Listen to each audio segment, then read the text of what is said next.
think it's important to know when your voice is needed and when it's not. 100%. I'm going to be totally real here. Be brutal with the next question I'm going to ask you. I think we've gotten a little too comfortable with seeing an outfit on TikTok, Instagram, and Pinterest and like copy pasting everything that you see tagged and buying that exact outfit and wearing it yourself. I don't want to do what everyone's doing. It's a good thing and a bad thing. I was shocked by that. Yeah, I could go without seeing toes. Yeah, I don't love it. That's not working. After I had a baby, I was like, what do I wear? Your hair can change your whole outfit. Style comes from within. It's not about the price tag that you're wearing. It's like, go off. I am here for you. I ride for you. I love it.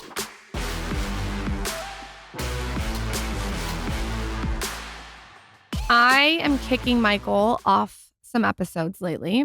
I'm kicking him off the episodes that are for the girls. Like, I just don't think that we need to hear the monologue from him when it comes to some things. And fashion's one of them. I think it's important to know when your voice is needed and when it's not. 100%. And Coming from the podcasters. today, we just don't need him. I went on your podcast, Let's Get Dressed. I had the best time, and you asked me all these questions that I hadn't been asked before, and it was fun, and it was girly and feminine. And so I'm really excited to have you on our podcast today. So welcome, Liv, to the podcast. Thank you. It's an honor. As I call the queen mother of Dear Media. Happy to be here. Dear Media. Did you hear that, Taylor? Take a picture. Okay. First of all, let's talk about the 5 closet staples that are non-negotiable that people have to have. And we're going to gear this towards women. Great. I would start with a great everyday shoe that's elevated, that's not a sneaker. And I say that because as I just turned 30, I feel like the way I'm dressing every day is, not like I'm running to college classes anymore. I want to look elevated. I'm going to meetings. I'm, coming here to record a podcast, and say a friend wants to have dinner right afterwards. I want to be able to go from here to there and not to have to go home and change. One thing with shoes that I really recommend for people is getting a pointed toe flat, because that pointed toe really gives you that height elevation and can really transform any look. Versus today, you can see I'm kind of wearing a ballet flat. It's like a rounded toe. They're Chanel, so they work for anything in my opinion. But the pointed toe would make this look a little bit more versatile for day to night. So a pointed toe flat could have like a 1 or 2 inch heel if you want, but that to me is the perfect everyday shoe that gets you everywhere. I think obviously, and this is something I've talked about on my pod a lot, a good pair of jeans can change your whole life. And I think people really underestimate how important it is to find your fit and your wash that works with everything in your closet. Like last year, I'd say I have about like 5 to 6 pairs of jeans in my closet that I would rotate to, but not one that I'd go in my closet every morning and be like, I'm putting this pair on and it goes with everything in my closet and it makes my body look amazing. And I finally found that pair at the beginning of this year, and it has dramatically changed the way I get dressed. What's the brand? They're from Anina Bang. They're called the Gavin jeans. For my body type, I have really long legs, short torso. They're high-waisted. They stop at my ankles. They really elongate me and they look great. Can I tell you something? I don't know how to pronounce anything. I thought it was Annie Bing. So everybody does. Oh, okay. Yes. Okay. I believe she's Swedish. Okay. I only recently learned that it's Anina. Okay. But yes, it's Anina Bang. Okay. Is there a certain cut or are all the jeans good? I really love all their jeans, but the one that I'm specifically talking about that's worked for my body shape is the Gavin jean. They're that cropped style. But for you, you're a little bit taller. And every time I see you, you're in like a floor length kind of boot cut jean. And I love that style on you. It's really about preference in my mind when it comes to denim. And also I would say wash. Like the wash that works for me in my closet might not work for you in your closet. I like a little bit of a darker jean, a little bit more of like a true blue denim, but you might love a light wash and that might go with the tones in your closet. So I really recommend finding that pair that one works proportionally with your body and then also tonally with your closet. After that, I would say a black blazer can get you anywhere in life. You and I talked about that a lot on the pod, whether it was our sweatpant and blazer era or even now, like just going to meetings. If you are wanting to splurge big time, the Dior bar jacket is the best jacket on planet Earth. There is truly nothing better in my mind. The fit, the shape, the construction is elite, but obviously that's not the only one I have in my closet. I also love ones from Aritzia. The shape is really great. The quality is great. And you can probably get that for around $250 versus the price tag on a Dior bar jacket. So I would say a great blazer. After that, I would say a great tee. If white's not your color, a great black tee, great gray tee, whatever it is, whatever your tee color is. You and I talked about tees a lot. You love the Spanx ones, right? Spanx loungewear sets. Okay, it wasn't that. White tee, I'm James Pierce. Oh, wow, really? James Pierce, yeah. Or what's Pierce? I should know that, but I don't know. Maybe not, I'm scared to speak because everyone gets mad. Or a Victoria Beckham makes a great tee, and the Row. That's good to know. So does Saint Laurent has a great black oversized tee. Okay. Go on. I haven't tried those. I like Shop RLT, which is a female-run store in Los Angeles. She curates amazing vintage and also has an incredible line of basic. She's on Beverly Boulevard across from Air One, which is very convenient for probably a lot of you listening. And I also love Eternay, which I know you love too. That brand, we have to stay here for 1 second. That was my first job in fashion. I worked for her and her twin sister as a stylist assistant. She has an eye for how to flatter the body. Yes. There's something that she does in those clothes that is, it's not like flattering. It's the ultimate flatter. Yes. I think for having styled people for a decade plus, she really knows how to construct clothes that lay well for long periods of time. I'm sure a lot of you have had those experiences where you put something on in the morning and by the afternoon it doesn't look quite right. Like It's stretched a little bit, it's wrinkled a little bit. Like I think her tees have great longevity and elasticity, and that's what you want in a tee. Like you want that feeling that it's going to last. It also, this is weird, but like the blouses she designs a little longer to cover the hands, which makes your arm look longer. Or she does like something to the shoulder that like makes your shoulders flattered. It's very, very unique the way she designs. And it makes so much sense that she was a stylist for so long and that you worked for her. That's very full circle. Yes, go very. ahead. And then I would say the last one is, I'll take it broad, but I'll also kind of go micro in terms of what works in my closet. I would say it needs to be like an accessory that makes an outfit you. Like for example, if you're someone that is having a hard time getting dressed every day, but you have that jean, good tee, blazer, pointed toe shoe, you can really go anywhere.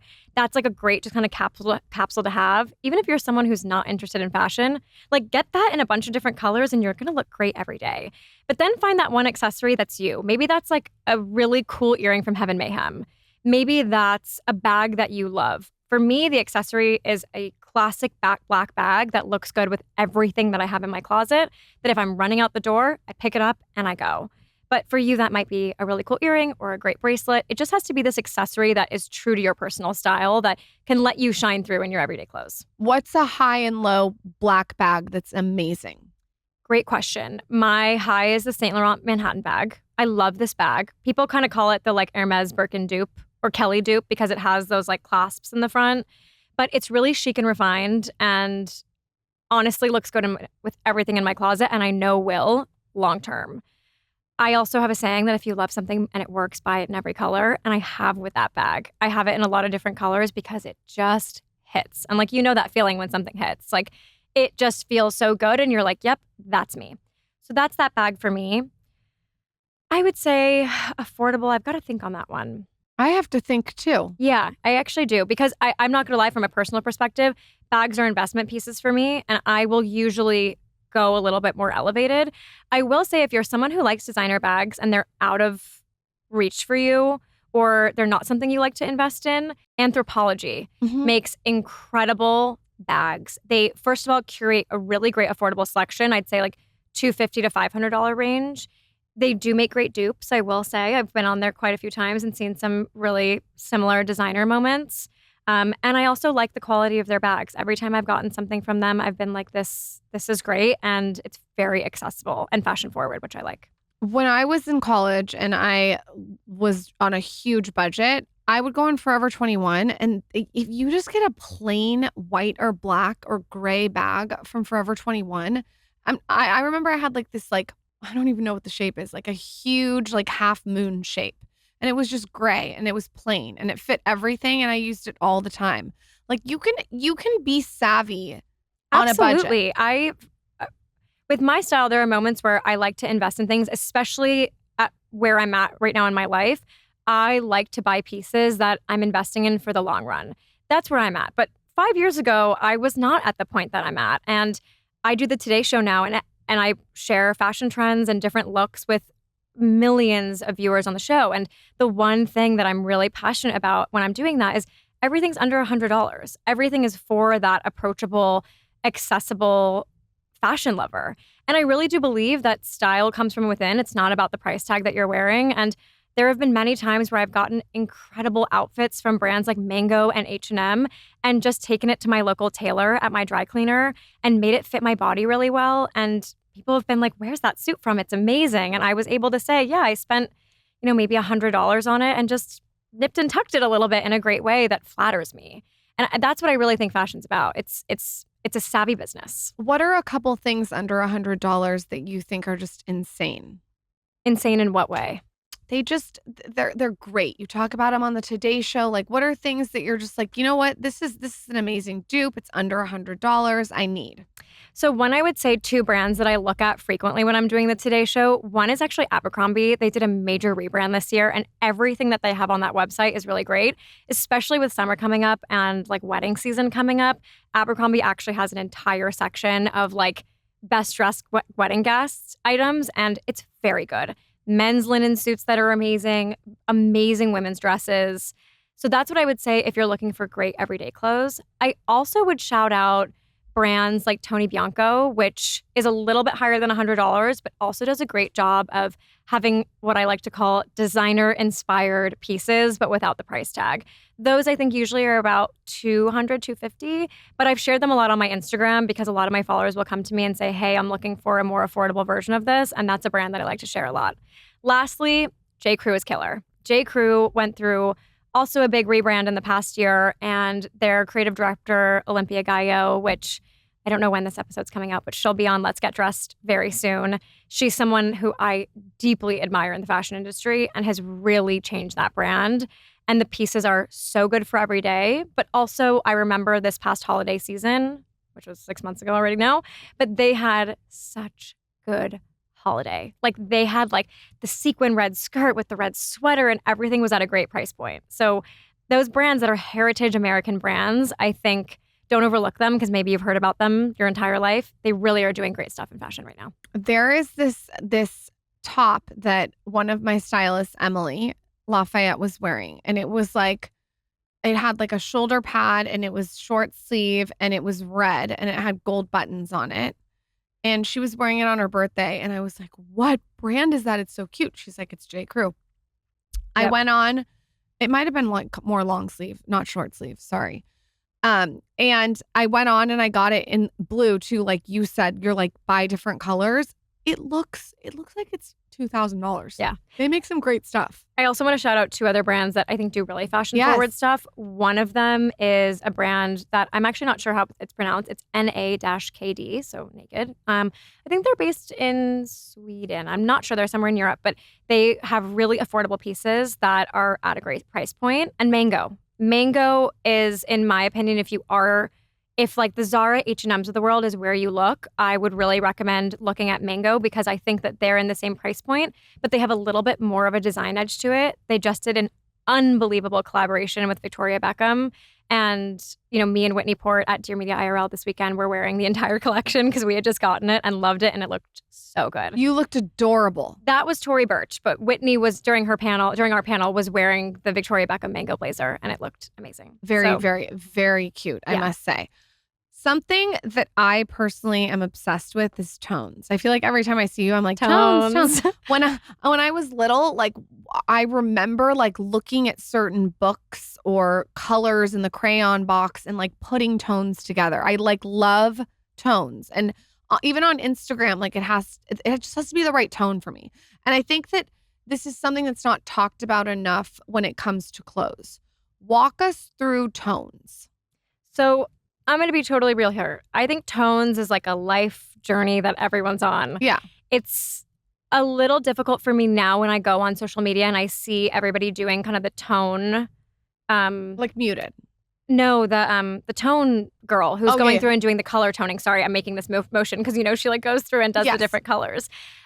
I just feel like personal style and fashion is an evolution and something that you figure out through life. There's never a period on the end of it.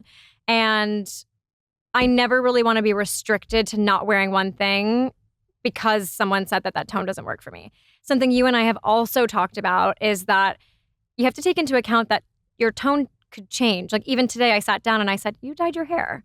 And I only noticed that because your face looked warmer because of your hair color. Huh. So tone changes. And, I get spray tans. I know you do too. Like even my tone changes then. So I am slightly weary of the like color scheming situation because of the fact that, we are not we're not in a constant state of the same thing all the time.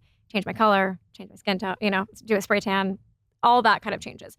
I will say though that something that I did this year that I really liked was I actually went in my closet, and something I do passionately is clean out my closet.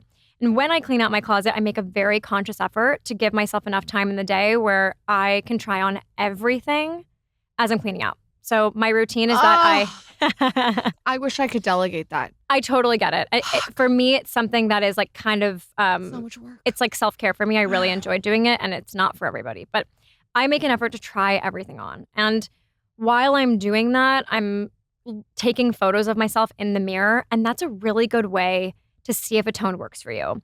I think IRL, you can't really tell if it's hitting, but in a photo, you'll be able to be like, that washes me out a lot.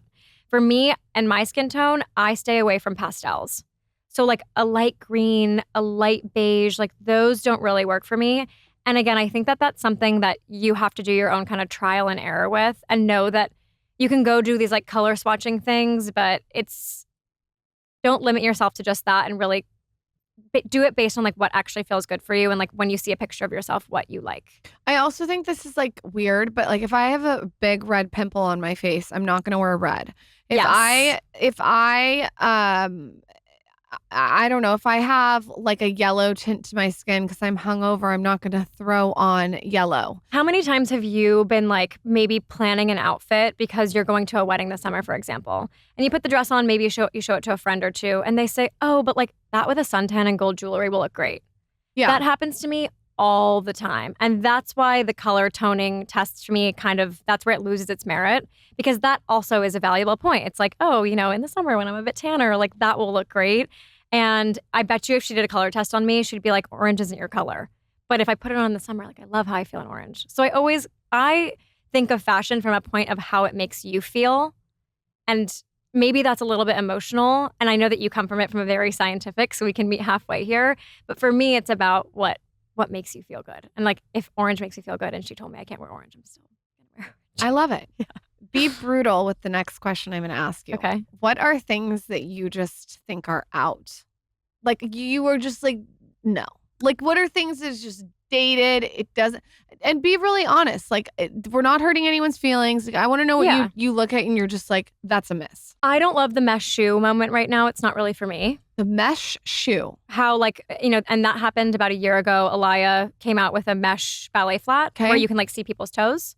Yeah, I could go without seeing toes. Yeah, I don't love it.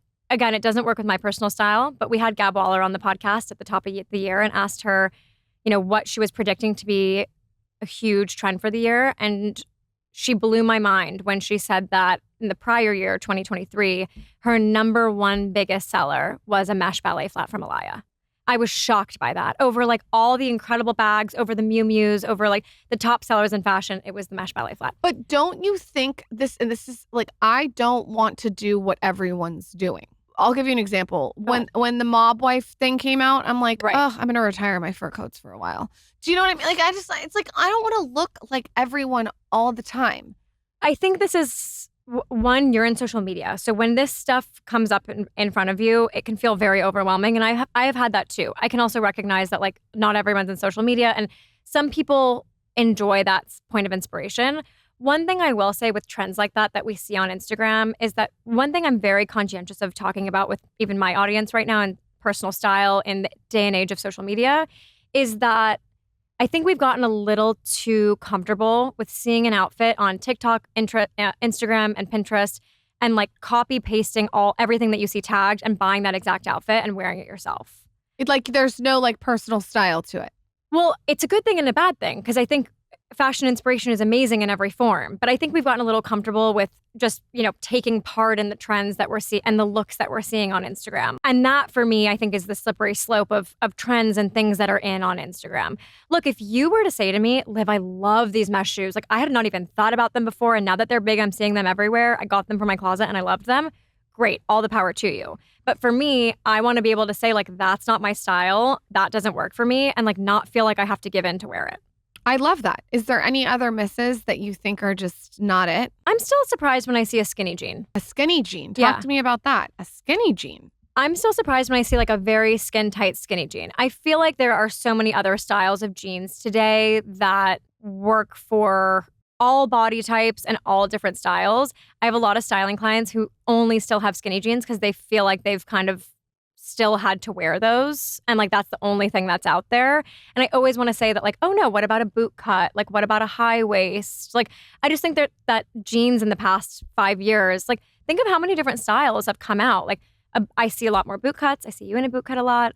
I see the low rise, which I think right now has had a very different iteration than in the early 2000s when I think it promoted a very not healthy standard of body image. Today, I see a lot more different stylings of low-rise jeans. I just think there's more to play with. And not to say, by the way, if you love a skinny jean, I am here for you. I ride for you. I love it. But I think a lot of people still feel stuck in that and haven't branched out to try anything new because that's like the thing that they love. What are little things that you think really make an outfit, and can you get detailed on it? For instance, like what's the belts to wear if we want to be flattered? Like what the earrings, the accessories, the hair, the nails, like all the little things. So there was a trend going around on TikTok for a while that I absolutely loved. That was, someone going in front of the camera, and the caption would say, "This is why style makes all the difference." And it would be someone in a white tee, jeans, a blazer, and like a black, and maybe no shoes yet, right? And then all of a sudden it would, do that like cute transition on TikTok where it would be like, you'd see the look and then it would like change to a completely new moment. And it would be, a high-waisted jean with a belt that cinched at the waist, so it gave you a little bit of a great proportion. It would be a beautiful dangly earring that or like any type of earring that you like that matched the belt. I do think that if I'm not a big, I like mixing metals if it's like say for example, you're wearing a tennis bracelet that has like white diamonds in it, but the base of the tennis bracelet's gold. I don't like mixing, like for example, I would say never wear a gold watch with like a giant silver earring. Got it. That's too crazy. So it sounds like you like a dainty situation. Like I'm wearing a silver watch, but I have little gold rings. That's fine. That to me is fine. If you were wearing this silver watch right now and you had giant gold earrings on, I'd be like, that's not working. Don't you also feel like it's competing? I don't like this is like a different scenario, but like when it's like a red lip and like dark eyeshadow. Exactly. It's like, I feel like you pick a moment. And I completely agree with that makeup moment. That feels too heavy for me, but I also feel like it competes. I also have a rule that if you're wearing a belt, that belt needs to match your shoes. That's a me thing. Again, personal style is personal to everybody. But if I'm wearing a brown belt, I'm wearing brown shoes and probably a brown bag with it. Do you like the sandwich method? What's the sandwich method? This thing on TikTok where they want Ariel, Google it so we know exactly what it is. I think it's the shirt has to match the shoes. No, I don't love that. Huh? Yeah, because you should do a TikTok on it. I love trends like that start on TikTok because, again, I think my favorite thing about fashion is that you can have zero part in it. You can have zero idea what's going on in the fashion world, not know a single name brand. But at the end of the day, you still have to get up every day and put something on that makes you feel good, that presents yourself to the world.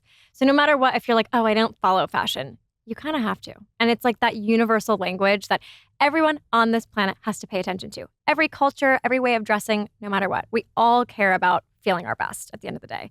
And that's why I love it so much. And so when trends like this happen on TikTok, I value those because there are some people who there are so many people and so many people in my community who I've connected with that it's not easy for them to get dressed every day. It's not second nature to them, and they need tips like that to figure it out. It's overwhelming. It makes it digestible. Yes, and I love that. I love when people come up with those systems. I haven't heard of it, so I even love that maybe I'll try it. Maybe I feel like you should stitch it and try it and do it. Yeah. Okay, this one is one of my favorite questions.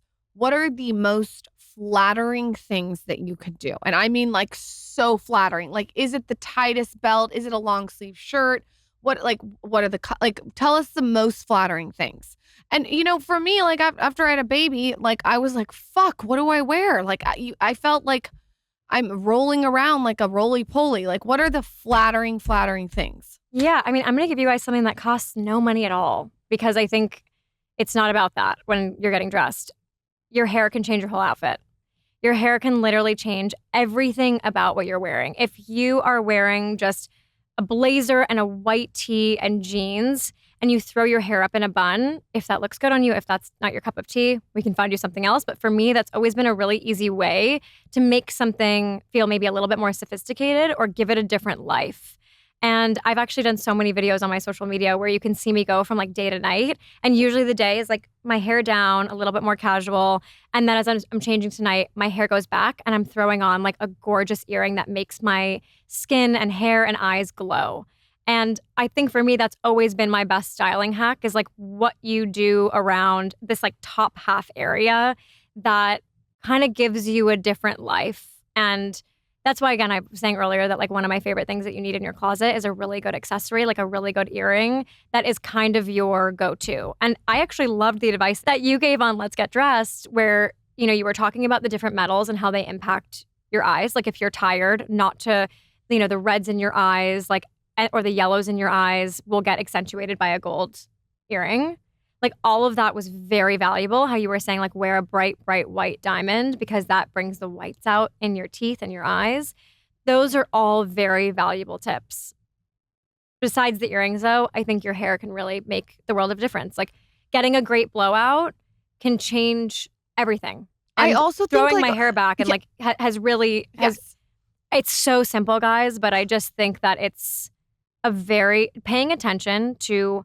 Like, I'll give you guys a great example. Today, I'm wearing this blazer that's brown, and I'm wearing, a little pink sweater underneath it.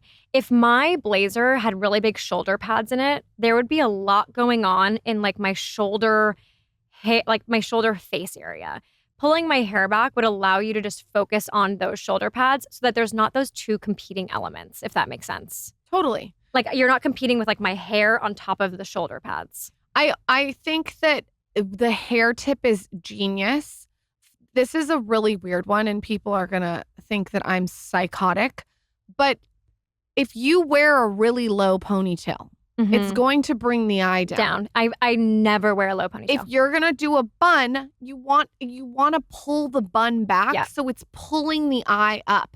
You don't want this super low bun that's on the bottom of the neck because when someone looks at you, it's going to pull the eye down, which is aging. Right. So for me, whenever I ask my hairstylist for a ponytail, I'm like, even if it's in the middle of the head, I'm like, pull up and then put it in the middle. Does that make sense? And I love that you understand what I'm saying. I do. And to like kind of go deeper into that, I have like very fine thin hair, so I can really throw my hair like back to the center of my head very easily. Yes. But for those of you who might have like thicker hair, I would take the like front piece of your hair out, throw the rest of your hair back, and then position that like front piece, those front two pieces to shape your face how you would like. To be perpendicular to the ear as opposed to pulling it down. Yes. Like I don't like to pull anything down. I don't like to pull my eyebrow down when I'm filling it in. I like to pull it up. I don't like to pull my mascara down. I like to pull it up. I don't like my eyeliner to go down. I like it to go up. I don't want my lip liner to go. I like to pull everything up. Of course. Lift it to the sky. Don't we all, guys? Like, pull everything up.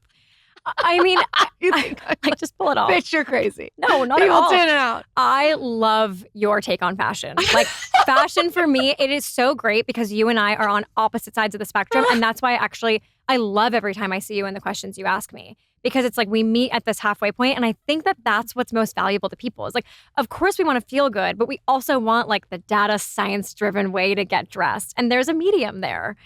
I think about so many outfits that I've worn or like places I've been out in the world, and people will be like, "Oh, you look so like." I often get told, and I'm very grateful for this. It's very kind, but people will always be like, "You look so elegant," or you look very chic, and a lot of it is because I pull my hair back and I let my outfit speak for myself. I even think about right now, like I think there's a big craze of like the tiny bob. Like even at the Oscars this year, there were like 30 people in bobs.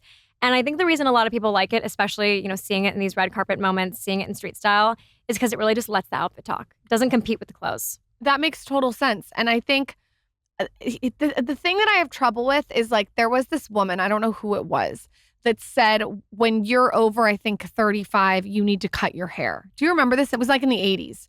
She told everyone, I can't remember who it was. If anyone knows, like, let me know over Instagram. She said, you have to cut your hair off at a certain age.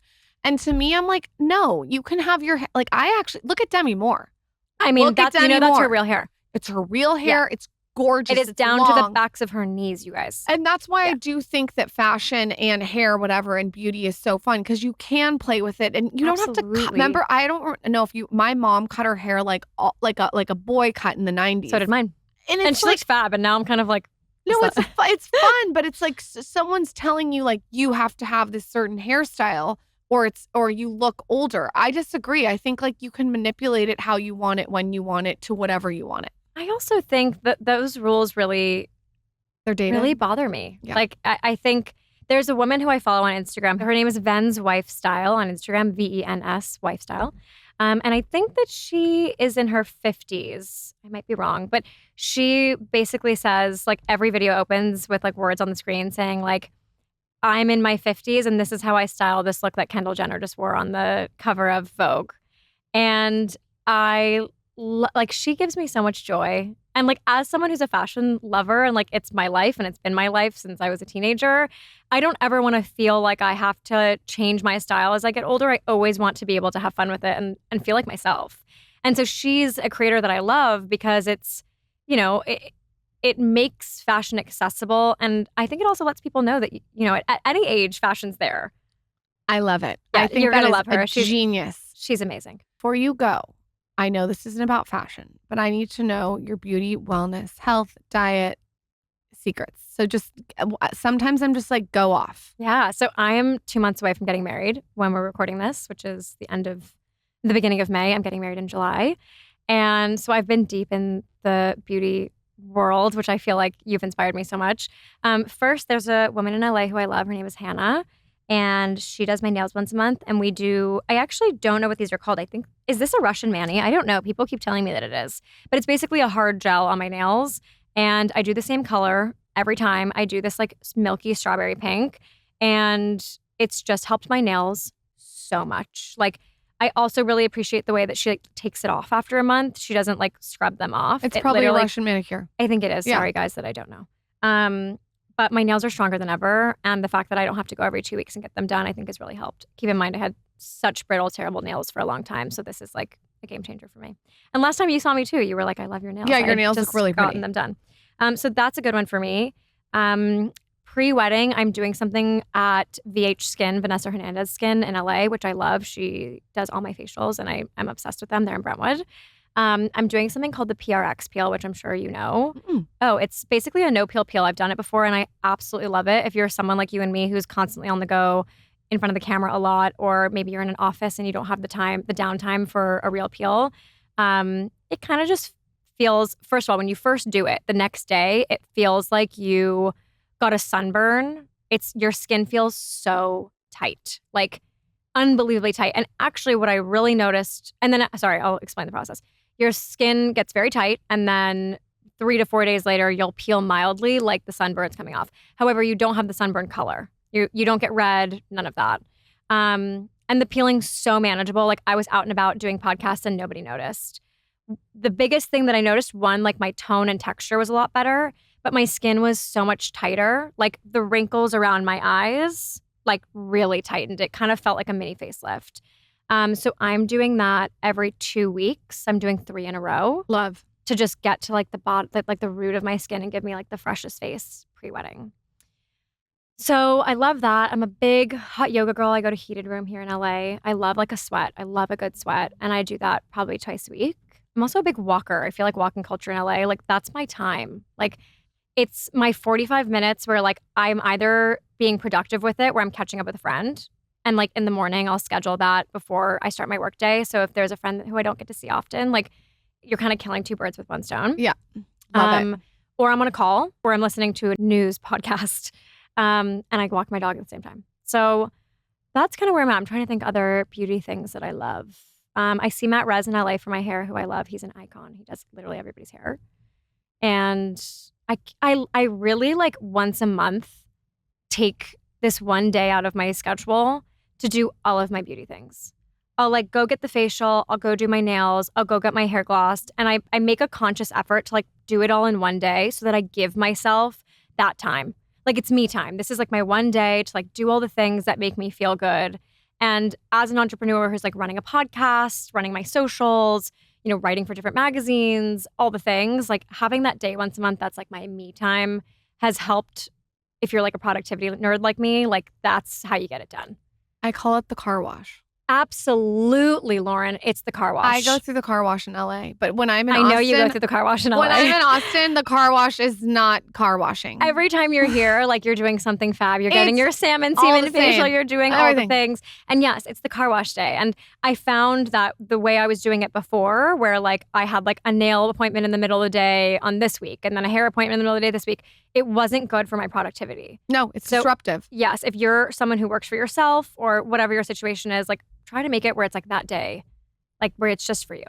So many tips on this episode. Where can everyone find you? Go listen to me too on Let's Get Dressed. Tell us all your social website. Pimp yourself out.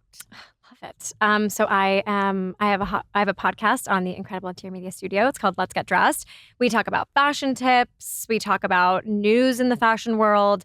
And then I kind of take everybody along on my amazing fashion adventures, whether I'm like in Italy with a brand or attending a fashion week. Like you really get like an amazing inside look into the fun things that go on in the fashion industry. But really we talk about the majority of the time we're talking about just how to feel your best every day and how to get dressed and pick the clothes out that make you feel really good. On Instagram, I'm at Liv Perez with 2 V's, and you can find me there. I'm a very big DM person, so if you're ever on the hunt for something or you need tips or advice on how to get dressed, or say you're a fellow bride like me, I've had a lot of brides slide into my DMs recently and be like, help, what do I wear for this? I am very, very active in my DMs, so feel free to DM me anytime. Liv, I think you are so amazing, and there's so many tangible takeaways in this episode. I have notes that I wrote down. Thank you for coming on. That was a pleasure. Thank you, Lauryn. Honored to be here.